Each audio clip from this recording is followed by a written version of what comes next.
Hello বন্ধুরা, তোমরা সবাই কেমন আছো? তোমাদেরকে একটা জিনিস দেখাবো আজ। বলো তো চিনতে পারছো কি না?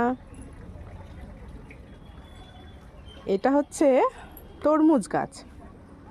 আমার মেয়ে তরমুজ খেয়ে তার বিচনগুলো এখানে ফেলে দিয়েছিল মাটির মধ্যে, আর সেইখান থেকে হয়েছে এত বড় একটা তরমুজ গাছ।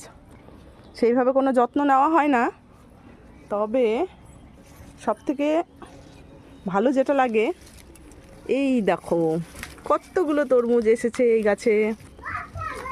এখানে একটা, এইখানে আরেকটা, আরও 2-3টে আছে।